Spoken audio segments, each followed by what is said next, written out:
মামুন ভাই, আপনার কি মনে হয় সবচেয়ে ব্যালেন্সড দল কারা, আর কারা শেষ চার পেয়ে শেষ পর্যন্ত দেখতে পারবো?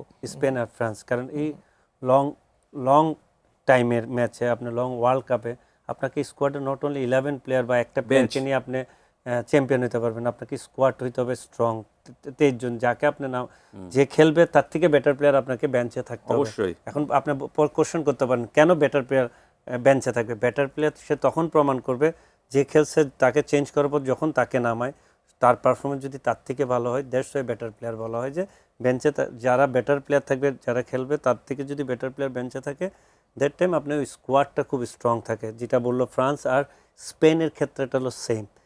আমরা আর্জেন্টিনাকে হট ফেভারিট বলতে পারি, আমি জার্মানকে হট মানে আমি ওটাই বলতে চাচ্ছিলাম মামুন ভাই, মানে আপনারও প্রিয় দল আর্জেন্টিনা, বর্তমান চ্যাম্পিয়ন তারা, মানে আর্জেন্টিনাকে হিসাবে রাখছেন না কেন? এখনো তো আসলে এখনো ওয়ার্ল্ড কাপের ম্যাচ স্টার্ট হয় নাই।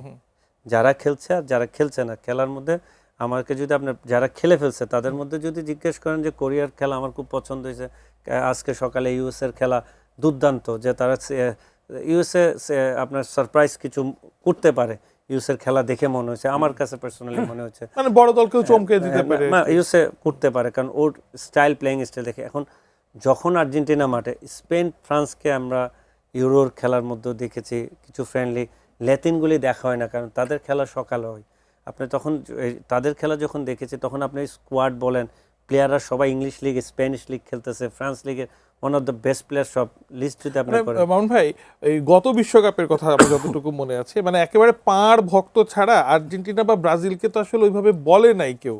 তখনও কিন্তু ফ্রান্স বা স্পেন, মানে জার্মানির কথাও অনেকে বললেও 4 নাম্বার 5 নাম্বার, কিন্তু শেষ পর্যন্ত মেসি মানে অনেকটা বলা যায় যে ডেমিগড থেকে স্বয়ং গড হয়ে উঠলেন। না, আমি এই কারণে আপনাকে বলতেছি, যখনই ব্রাজিলের আপনি যদি আজকে ম্যাচ দেখে, আপনি ব্রাজিলের ম্যাচ আজকের ম্যাচ দেখে আপনি বিবেচনা করতে পারবেন ব্রাজিল কোন জায়গায় যেয়ে থামবে।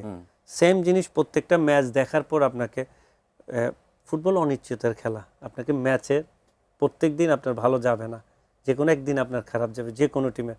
স্পেন লাস্ট ইয়ার মরক্কোর সঙ্গে হারছে না, স্পেন কি মরক্কোর সঙ্গে হারার মতো টিম? আপনি যদি পুরো ম্যাচটা দেখতে যান, 7-8টা ওপেন ম্যাচ মিস করছে কে? স্পেন। মানে ওরা বারে মারতেছে, বল বারে যাচ্ছে না, লাইক দ্যাট, নেটে ঢুকতেছে না, কোনো না কোনো গায়ে বা কারো না কারো গায়ে টাচ লেগে বাইরে যাচ্ছে, ওপেন গোলও এরকম মিস হচ্ছে। তাইলে আপনাকে বুঝতে হবে ম্যাচ টু ম্যাচ। আমি আমাদের আইডিয়া থেকে বলবো, মানে আমাদের আইডিয়া, আমরা যখন স্কোয়াড দেখি স্কোয়াডের আইডিয়া থেকে বলবো, আর্জেন্টিনার স্কোয়াড দেখলাম, ব্রাজিলের স্কোয়াড দেখলাম, প্রত্যেকটা দলের স্কোয়াড থেকে যদি আপনি দেখেন 30 জন প্লেয়ারের স্কোয়াডে one of the best team হলো ফ্রান্স। মানে